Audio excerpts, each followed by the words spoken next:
delivers to people. So, and it is about wealth creation and retention. And so I'm glad to know that you have loads of opportunities, especially with respect to real estate, for people who are joining this call. Amazing. Yes, we do. We do. We do. All right. Thank you very much. Okay. So, for us in the morning room, what we really do also, aside from sharing powerful stories, real stories of people who are doing phenomenal things, is also share vulnerably, not because we want to be proud, but because we want to birth faith in people. So having said that, I would actually like to start with your story, and then we would then ease into questions. We would have people, our audience, ask you questions directly. So if you want to ask questions, please feel free to request for the mic. I'm going to hand over the mic to you. Of course, this is actually a community, it's a forum, so we are all together. We are all here to help one another, to empower one another. I don't think that anybody should have to go to bed with a problem that one of us can solve. So, and that's the beauty of life. All right. So tell us about growing up, because at the end of the day, I know that really can't we can't rise beyond the level of our environment, our exposure, and our association, basically. So what was growing up like for you, really? you know All right, thank you very much once again. So, growing up was I grew up in an average family. My parents were neither rich nor poor, but like I always say, I had more memories of poverty, lack, and hardship. I can count how many times we ate Christmas rice or Christmas chicken. hmm.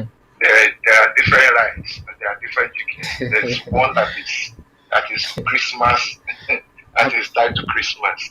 And Absolutely. it wasn't as though my parents were not hardworking people. It wasn't that they were not Mm-hmm. responsible people.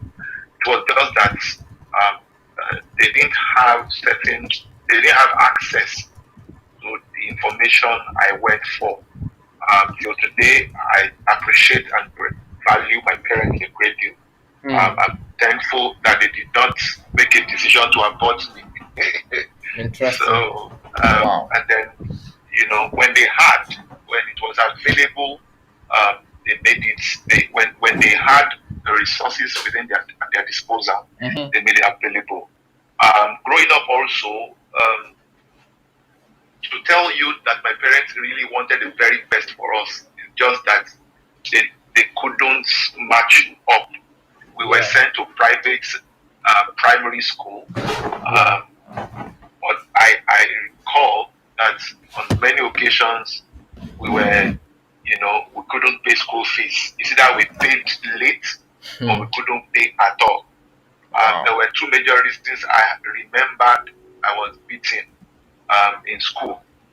On those two occasions, it was either because I came late, um, or because I hadn't paid my school fees. Hmm. So in fact, by the time I got into high school, Yeah. my high school, I had to. I'm trying to cut this story short because let's get into the meat of the matter. Yeah. I borrowed money to write exams. I equally borrowed books. So I recall my classmate then, Wisdom F. Young, Hmm. you know, had had had had a very robust library Mm-hmm. and would practically tell me until I return the former copy I borrowed, he would not loan me another copy. Hmm. And now put me on that to read, what we call DPP, and so that I can just Deep do well in reading. the exams. Wow. You know, and eventually, I tried to escape Nigeria, like most young people. I wanted to escape Nigeria for Japan, so I was trying to use admissions abroad and got the admission to study electrical electronics in the university,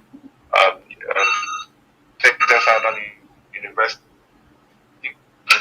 Interestingly, that school, I visited the school a few years back, but I still couldn't go into that school, largely because I was denied um, fee. You were denied visa. America. But Hmm. today we own a company there. And today we have, hello, can Wow. you still hear me? Wow. Absolutely. Very clear. Loud and clear. Yeah. Sure. Hello, We can hear you clearly. Loud and clear. excellent, excellent. So, I mean, but then, um, I couldn't travel. I was denied. I attempted to apply for visa twice. On the two separate occasions, I was denied.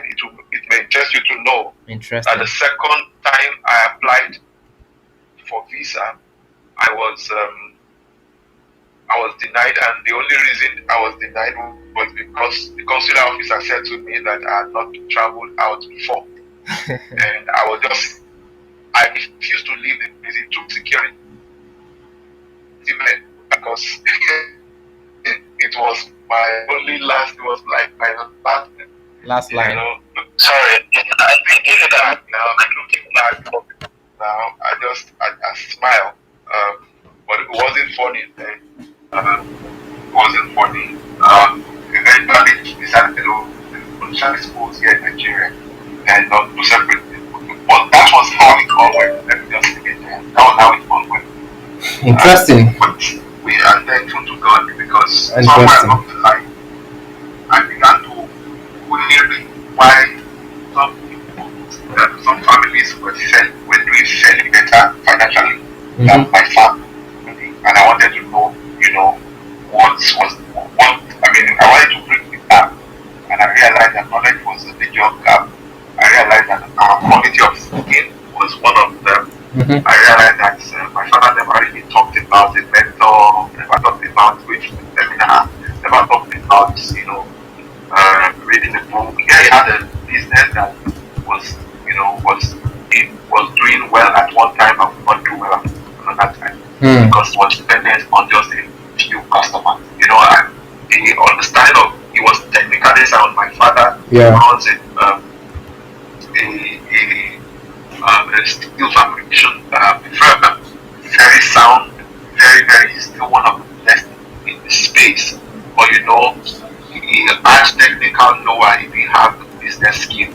And so I could tell why he was able to pay our school fees at a time and why he couldn't. Um, you know, so that was the story for me. So, Hmm. but eventually, this was what led me to reading, finding mentors, and that literally turned my life around. Hmm. So yeah, so that's Interesting. the bit I can say for now. Awesome. Awesome. Awesome. Awesome. So basically, you had it like some of us. You had it very rough. Starting out, you had to fend for yourself.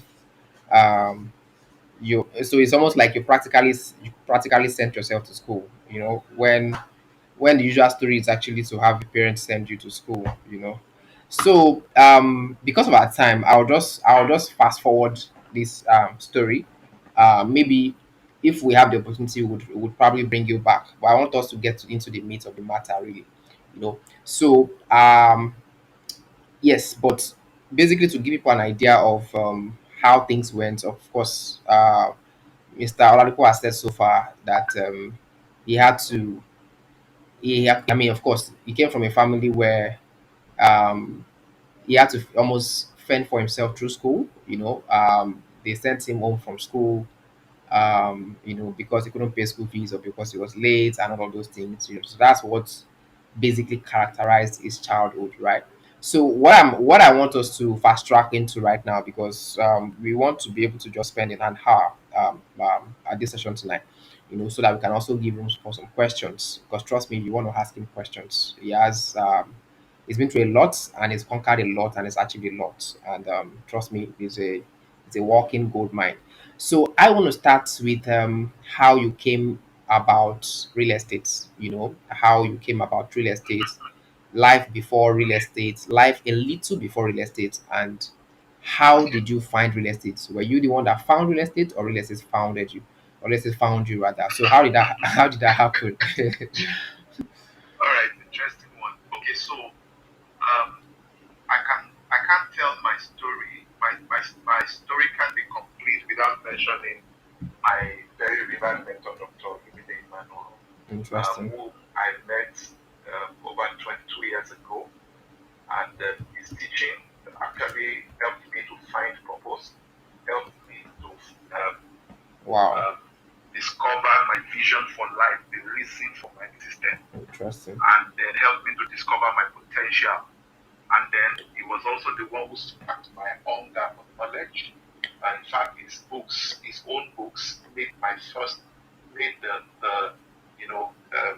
the first set of books I had in my library. Today, my library is my biggest asset. It's my biggest asset, and his books form the foundation of my library. Um, and then, of course, um, he sparked my passion for wealth creation. I realized that. Are you still there, please? We can hear you Hello? very clearly. We can hear you very Okay, clearly. Yeah, we can hear excellent. you. Okay, so it sparked my passion for wealth creation. Um, so much of the foundation I had in terms of understanding how to create wealth, how to retain wealth, began with my following him, and also I mean, I talk with him nearly every now and again. We're still together. I shared platform and hosted programs steadily. And so at the time, I introduced me to investment, taught me about investments, and I started to invest in a particular investment firm. And for about 3, 4 years, while I was investing that company, very little I was earning at the time, and so I was investing the little I also had. And somewhere along the line, my account officer would come and then explain to me or give me a report of my investment performance. And I would query the reports, ask all sorts of questions. And the guy one day looked at me and said, would you like to work with us? And I said, I'll give you a thought. Hmm. Now, by this time, I was still an undergraduate. It's important I mentioned that I was still an undergraduate, but because I was reading, studying, learning, I built and I had street, I was street smart. I had knowledge. I built capacity. So my questions were that of the professor, even though I didn't even have a BSc at the time. And so I was offered the opportunity to come work in that organization. And so I had a chit chat with the CEO of the company at that time. And I would never forget, the man said, you are hired. And that was it. Without dropping Wow. an application letter, without, I never even wrote a CV. That would be But shocking. did you do I a never wrote physical a CV. interview? Was it a physical interview? Yes, it wasn't even an interview, it was just a chit chat. A chit It chat. was Wow. just a chit chat. Interesting. Yeah. And that was how I resumed working in that organization. And that also, in my opinion, also prepared me for entrepreneurship. Why? Because eventually, working in that organization, I didn't work as a salary earner. I actually worked as an entrepreneurial employee. And like I often say to people, that experience prepared me the most for enterprise because at the time I had to be, of course, I was responsible for the profit of my division if I did not produce and if I did not um, drive my team to perform, then clearly we'll be hungry. So that in itself also prepared me for business in many respects. Okay, so again, Interesting. while I was working there in that organization, I made money. I became a multi-millionaire in Nigerian So naira at the time I was Let 27. me. Can I Yeah, cut you a yeah. bit? So while you were working in that Okay. place, if you don't mind, if you don't mind, can you share how much you were earning and how much you were, or what percentage you were saving? Were you saving? What percentage were you saving? Yeah, like we like to go that detail if you don't mind.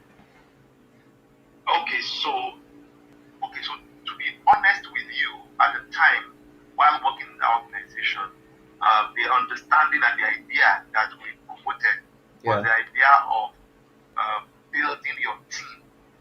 All right. team building. Those days we used to call it build your factory.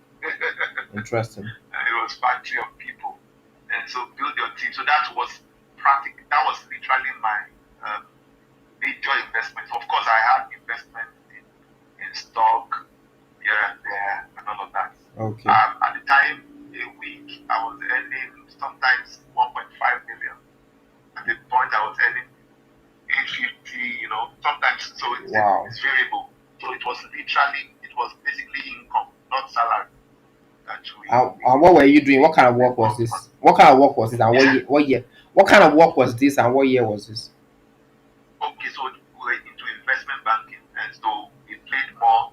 We did portfolio management, funds management, and um, we traded mainly in the stock market.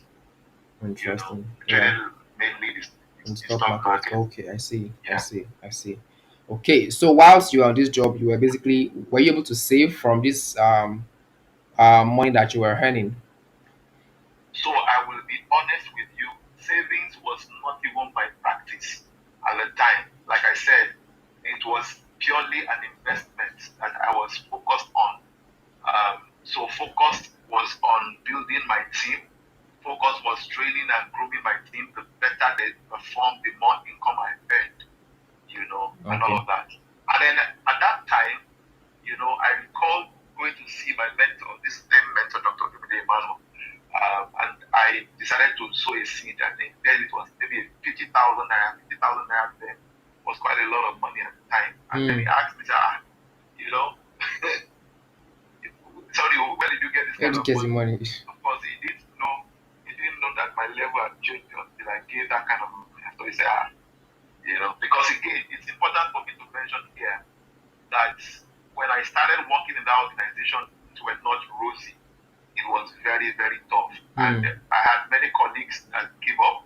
I had many colleagues that had to dust their certificate and begin the job. I didn't even have certificate to Hmm. dust to go and look for another job anyway. So I So had it was no either choice you but either to you give fly or it you fly. all they took.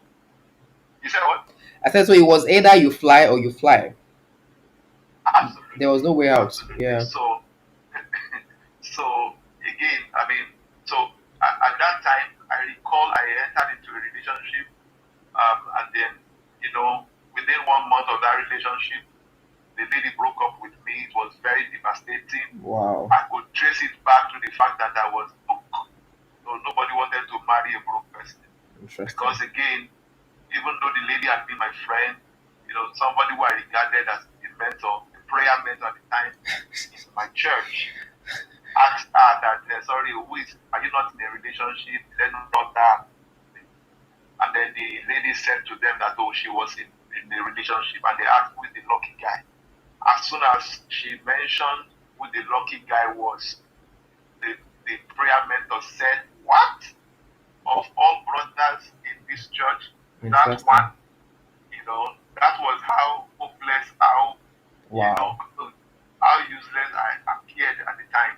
Of Wow. course, that was the end of that relationship.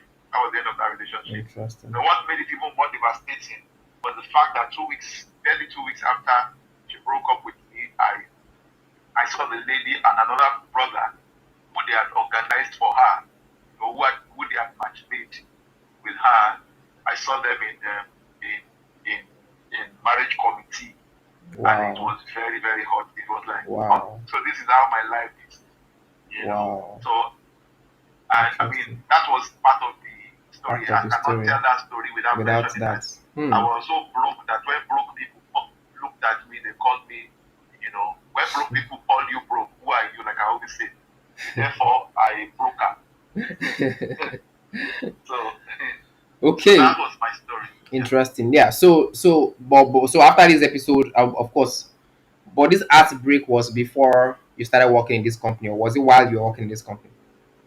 When I was still new in the company, You were still new in the when I company. newly Okay. joined And the then company, eventually yes. you started to rise. You started earning a lot Yeah. Yeah. based on your I, learnings I, and all of I that. rose I rose to become from the junior executive. I became a regional vice president.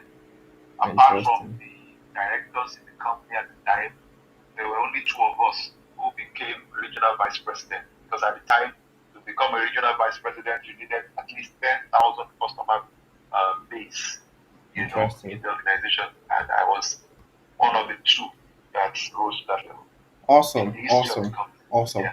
So you said whilst you were working and you started earning a high income, you also started Yeah. investing. So what exactly were you investing Yes. in at this point? So I was investing yes, within the organization. Um, but it was largely an investment in people. Of course, I was also doing investment in stocks at the time too, but it Okay. wasn't as much as I was doing back into the business. That was also a recipe for disaster, which I later found because again, my my mentor, Dr. Lumide Emmanuel, after giving him that seed, then told me I could invest in real estate. Your initial question was that how did I find real estate? Yeah. So when he was talking to me about real estate, there was a new estate that came up somewhere in Lagos. Bungalow was selling for 4.5 million naira at the time, and he said I could buy like four. I could start living in one, get married, and then the other three would be giving me passive cash flow. And I was trying to help him see that well, there was more money in what I was doing than in that, and it's one of my greatest regrets. What I've recovered from that now. Hmm. And then came the market crash, came the crisis in the stock market, and then of course many other things followed. So I had to submit myself to thorough mentorship. Then afterward, I remembered Hmm. talking to my mentor that, now I'm ready to submit. So sometimes somebody who has made mistakes is better qualified to be your mentor. And then like Absolutely. like an African proverb is what an elder teaches him down. A young person would not even see it if it climbs an iroko tree. Of course, I argued my case, and when things went sour, I had to return back to the same man. And he was gracious enough to mentor me and showed me the path. And so we started, selling real estate. His own company was into he was his company was into real estate. We started by selling for him at those days. Even though I was selling by proxy at the time, because I was still in this other company. And of course, by the time I resigned, it was just logical for me to move directly into real estate. So that it was my introduction. It was what introduced me to real estate. Everything I learned about real estate starting out. And again, we started by bootstrapping. Maybe I should also mention that story. Yeah. So I went to see a friend. I went to see a friend who, who mentioned to me that, oh, sorry, was that he had this family entrust 21 acres of land to him. And then he doesn't know if that presented a unique opportunity, businesses right on the wings of opportunities. So we didn't have Absolutely. a dime to our name. So all we had to ourselves was ourselves, and then I had a three-in-one laptop. I'm sorry, a three-in-one printer and a laptop I'd been using 5 years earlier. So and Interesting. that was it. So the guy said we should um, take 10 acres. And that was how we started to anti marketing, telling people to come and buy. And then from there, we went to phase two. From there, we started another project. Then we did phase one, phase two, phase three. And then moved to another project and did phase one, two, then moved to another project, on and on. And then kept recapitalizing. And by this time, of course, you can't be doing the real estate business as well. And so that was how we kept expanding and kept building and kept recapitalizing and kept expanding till we moved to other states, and then kept, then eventually uh, moved into other dimensions of the real estate space. Amazing, amazing. Okay, so I was actually going to ask that question about when would you say was your first biggest break in real estate? Okay. Can you actually go Mhm. into the detail of that experience? Of course, I know you started investing while you were with that company. Pastor Olumide Emmanuel introduced you and all of that. Of course, you were selling as a proxy, but in terms of your first biggest, when they say you eat it big, when was that first experience, and can you tell us in Okay, detail how it happened? Yeah. okay. So I love the way you are asking me this question because it's helping my mind to think, um, to remember things so easily. Awesome. Well, like I said, we started the company by bootstrapping, so we had no time. As a matter of fact, before the company started, or when the company started, one of the major things we did was host an event, training seminars. And my first seminar we hosted was in Lorry Choir State Choir Hotel. And this same Dr. Lumide Emmanuel was the one who paid. Of course, he ended up selling his whole product because I didn't have any product to sell. It was his product we sold to him to be able to pay and recover from the pay the bills. Hmm. But in terms of launching out full time, it was a year after that particular. So 2011 was when we hosted. 16th July 2011 was when we hosted our first event ever, um, under the auspices of Lifepage. But then at the time, I was still working in our organization. And in fact, one of the things that drove us to it during then was because I didn't just want any conflict of interest. I didn't want a situation where um, the company would feel that I'm doing something contrary to business. And so, Absolutely. but it was until 2012, May 2nd, that we launched out full time. And by the time we launched out, I launched out with this opportunity that that friend presented to us. And of course, um, the first 1 year was very, very stressful. Was very, very stressful. Was we're walking like Dakar, walking like elephant, and this thing like. And of course, the business couldn't have paid us any salary. Our first customer was my older brother, Hmm. who was magnanimous to just pity me and buy and made a deposit for a plot of land. Interesting. So, and then, you know, at the time also I was selling SMS, I was selling bulk SMS, and it was on sales on return. And then I had 35,000 naira. It was from that money we were able to. So the money was not even our. It was money that was supposed to be paid back for the purchase of bulk SMS. Again, the bulk money was what we used in printing our first flyers. It was the same money we used in printing the first receipt, invoice, payment voucher, and requisition voucher. It was that same money we used. At this time also, I leveraged on a family friend who had a contact office he was no longer frequent in. And that became our contact office because we didn't have money to even rent an office at the time. So all we had, like I said, was the three-in-one printer, a DeskJet printer, and then a laptop. That was all that we had. And Hmm. of course, um, so the big break happened the following year. That took some bit of, sorry, 1 minute, please. Okay. Okay. All right. Sorry, guys. 1 minute.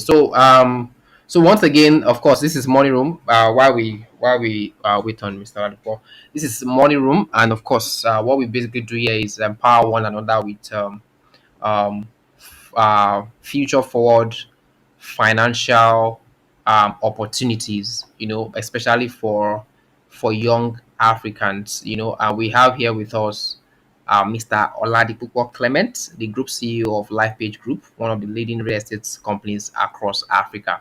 And he's basically sharing his story raw, like as vulnerably as it can get. How he started from scratch, and has been able to build a multi-billion naira group of companies, that deals in all sort of real estate properties and products. Yeah, so that's what we have. If you have questions, I already have a couple of people who want to ask questions. I think I've handed the mic to two people already. So we would get to that point where you would ask a question. So for those who still have questions, please feel free to request for the mic, and I'm going to bring you up so that when it's time, we would all be given the opportunity to ask our questions. And I also want to encourage you to ask questions. See, one of the one of the greatest hindrances to success really is not speaking, not asking questions. At times, Mm, the real thing that you actually need to get to the next level is actually an answer from someone. And most often than not, someone actually very close. And that's why a closed mouth has been said to be a closed destiny. mm, So when you have an opportunity to ask a billionaire questions, please don't take it for granted. Of course, we may not be able to take everybody, but for those that request on time, we would definitely try to take as many questions as we possibly can. Yeah. So, Mr. Ladipo, are you back now? Yes, I am. Okay, great. All right. So Okay, go ahead. After your one of the thoughts. things that happened was that when we started out, we were very busy, and we, like I always say to people, LifePage has been a group of companies right from the beginning, and it wasn't sign of progress. It was just a sign of confusion. We had too Hmm. many things we were into. Hmm. We lacked focus. Um, Hmm. at the time, we were selling food stuff, raw food stuff. We'll go to different markets, Really? love food stuff. We were doing bulk SMS. At the time, we were selling fuel treatment. At the time, we had a travel and tour app. At another time, we were doing all sorts. But none of Were this those, all under yeah, Life Page Group or a different name? on the life page. Interesting. Interesting. But it will interest you to know that none of those things really produced as they should until I had the time and opportunity, to take time off work and reflect on the business, which brings me to another very important lesson. And that is every entrepreneur, all right, who want to run successful business must take time out from their business, from their busy schedule to reflect on the business. So from time to time, you have to step out of the business to view the business from the perspective of an outsider. All right. Hmm. There's a Hmm. difference between perception and Hmm. perspective. Hmm. Perception is what you see. Perspective is how you see. Hmm. And if you start a business and you work in the business, you can be trapped in activities. Hmm. And activity is the killer of sensitivity.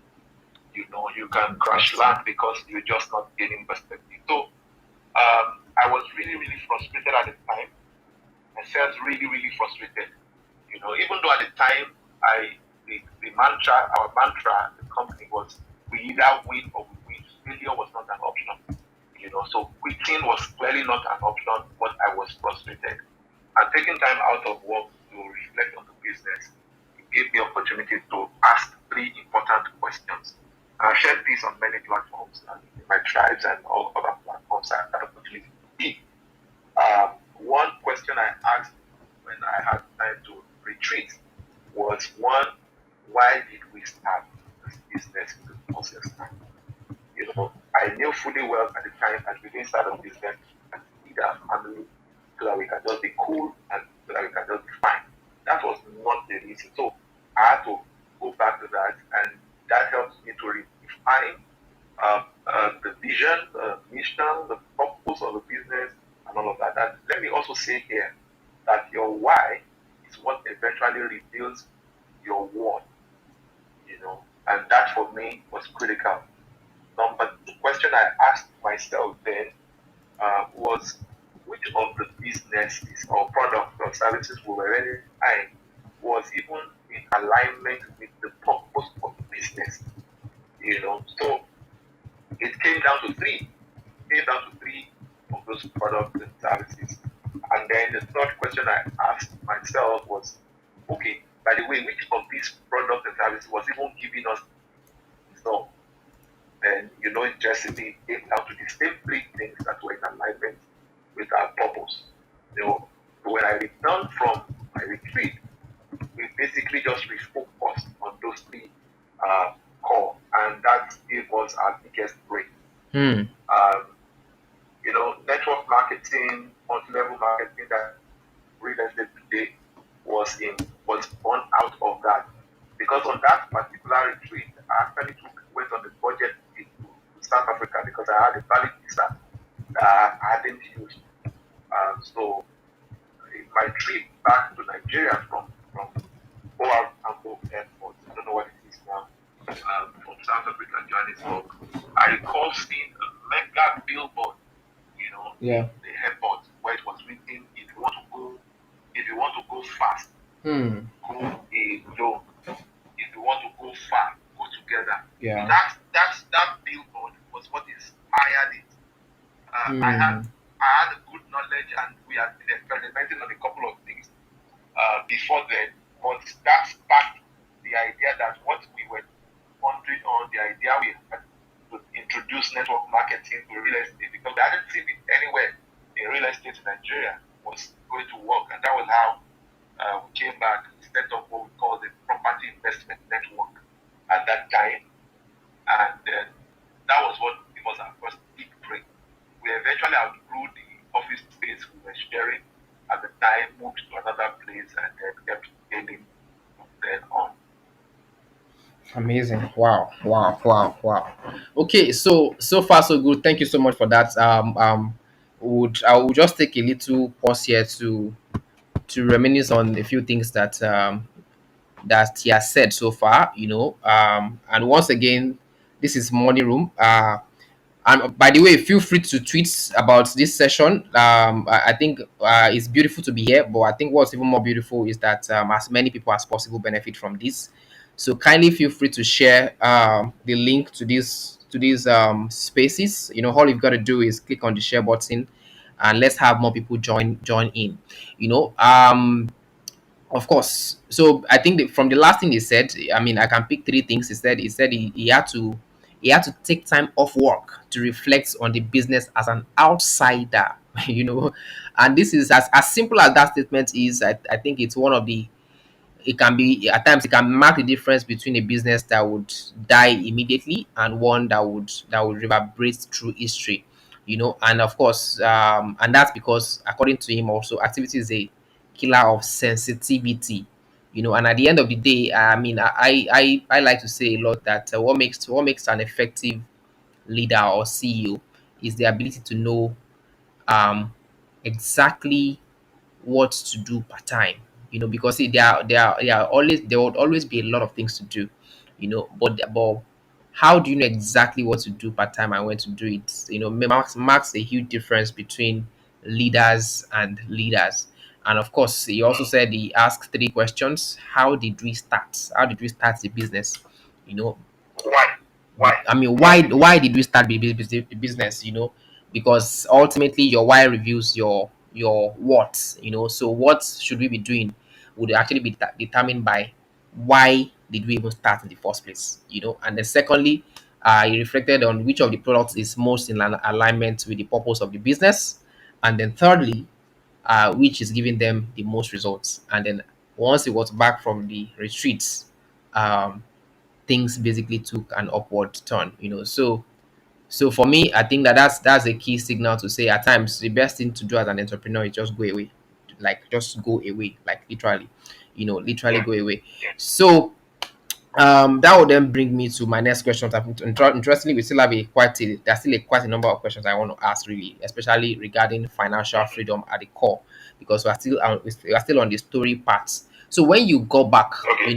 how did you Yeah. implement these things, and what were the results that you saw upon implementation? Okay. So immediately, I returned. I've always been, my mind is I have a structured way of thinking. My philosophy had always been I wanted to build a business that would not revolve around me.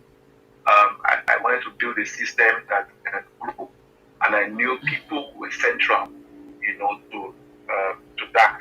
So we started by recruiting, not recruiting full-time people because clearly we couldn't afford to employ people. So we basically offered opportunities, for people to make money, and so we then at the time said our business, even to date, we still say our business is built on two legs: those who buy from us, and those who sell with us. So you can collaborate with us, way of investing, or buying a product, a real estate product, or real estate investment product, or you can collaborate with us and introducing plugging into our referral system. So we built a referral system. At the time, it was running manually. We attempted to introduce technology. We paid about 5% for the company that would do the job, but the job wasn't delivered. So that slowed us be, significantly for several years until 2018, about 5 years after that time, before we were able to eventually set up something. But that's not even the key thing. In the implementation, we had to now create structures, create units, departments. But the fundamental one at the time was we needed to roll out a product um, that will come across to people as an opportunity, and then where people also can make killer income. And we rolled it out, and it huge instant success. So and then we leveraged that, and then started to host events, we started to host programs, we started hosting seminars. Those days, most of the available within by page axis, none could even accommodate the number of people we're attracting to our event. Thousands of people were gathering, just to come and meet hear us. So we used a selling approach, to market our product. So we educated people, and then we offered them, we presented our business to them, and then I created a training curriculum for onboarding people who wanted to sell for us or who wanted to sell with us. Till date, we've also taken it another. Today, we have almost 4,000, if not more than that are marketing for us all over the world. And we have leveraged technology to Interesting. drive that, Amazing. so people can access the products that we have, and then they have personalized links to distribute our product. So that's pretty much what we did. Beautiful, beautiful. Wow. Amazing, amazing, amazing. Okay. So right now, I mean, can you tell us about Lifepage Group as an organization, current as in current status, the divisions and basically how it operates? All right. So in 2019, as we're moving into 2020, we decided, okay, so we had registered a couple of companies, um, to more or less like have an ecosystem. So we created a construction company. We also created a tech company, um, to basically automate our entire process, such that um, all the functional units and departments within the organization, um, at a click of a button, can monitor, track, or generate reports for whatever is happening within the system. And so we created a software development company, which was more or less the tech company. That was the company that built the technology that we are using to drive our. And as it stands today, I can actually be anywhere except for the fact that I would love to be on site. You know, I love to see what's going on site. But the construction company also was there to also do the building, because again, at the time we set a target for ourselves. By 2019, we set a 1 million homes goal that we're going to build by 2041. And we realized that, okay, it's in the best interest of this organization that we don't give out this business out. It's better the business remain within the organization. And so in 2020, we began to test, execute what we had said. So that was when LifePage began. We were referring to LifePage as a group of companies. But even that wasn't legally so, because in the group of companies there were other intricacies which we were yet to fulfill at the time. So, but we were already calling it executive CEO for the other.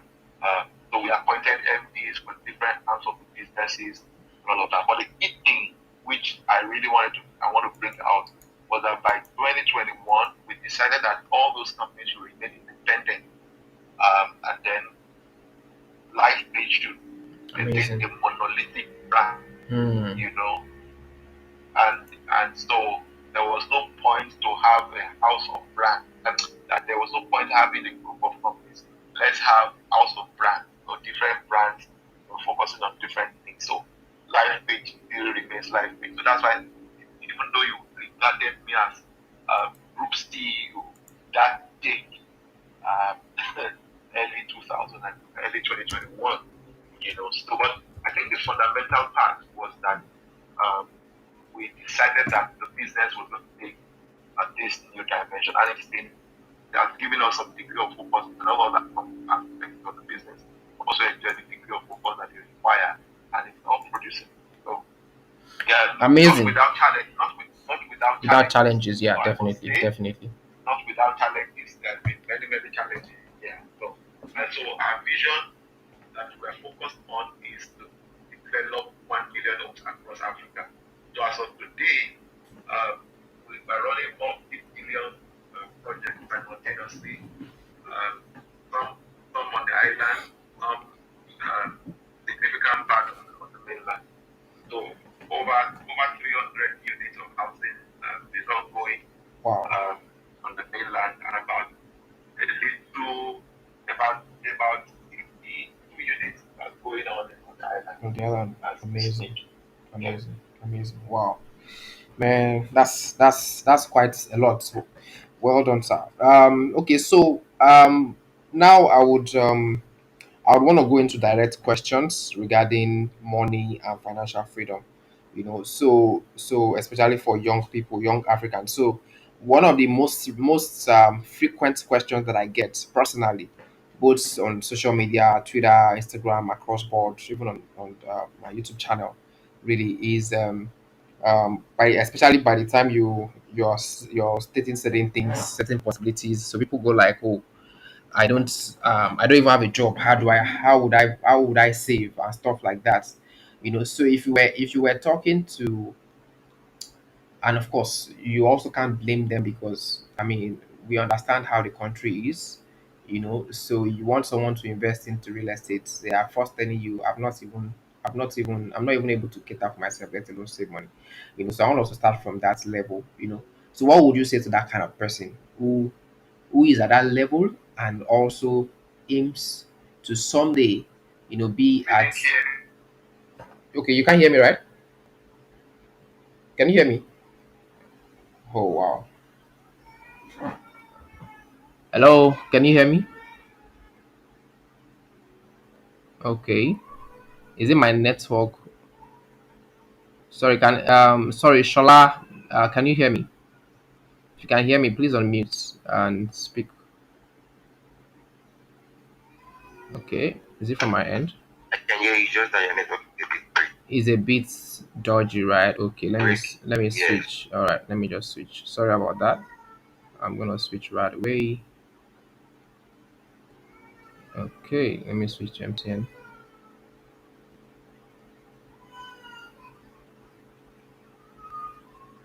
Okay, hello. So can you hear me now? Is it better? Is it any better? Yes. Okay, great, great, great. Yeah. So I was asking on behalf of people like people in that class, of course, because you've been there, done that, like they say. So what would you say to that kind of person, really? That has the vision to achieve It's still financial. breaking. Is still Uh, breaking. It's Wow. still breaking. Okay. I'm actually using two networks. Can't wait to leave. Um,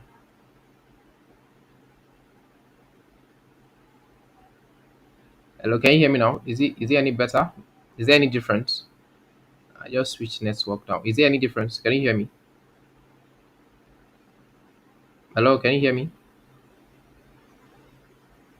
Hello, can you hear me? Wow, this is not good. Oh. Hello, hello, network is. Hello. Okay, I can hear you. Can you hear me? Yes, I can hear you now. But it's still breaking, right? Yeah. It's still breaking. Okay, so I'm actually switching between three networks, and I think all of them seem to be acting up tonight, just because it just rained. It just rained here. This is very unusual. So you can proceed. Let's see how far we can go. Okay, sorry about that, guys. Sorry about that. I'm actually switching between three networks, and I'm actually currently at my base, so this is quite unusual. So sorry about that. All right. So I was asking,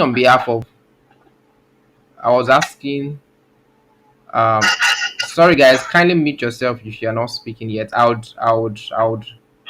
let you know when it's time to talk. Please mute yourself for now. All right. So I was asking about some. Hi Tamata, please mute yourself for now. Uh, hi, hello Mila, please mute yourself for now. Okay. Yeah, kindly mute for now. I'll call you once it's time to speak.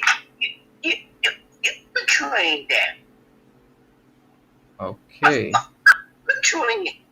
All right. Sorry, I had to mute you because of the session. All right. Okay, so let's go ahead. All right. So I was asking about some. I mean, about the. I just want us to be practical about the average Nigerian. Who is just out there. Aims to really wants to make a difference. For himself and for his dreams. What would you say to that kind of person? Who's just at the lowest level. And wants he really wants to achieve financial freedom someday soon. What would be your strategy Yeah. for that person to consider? Yeah.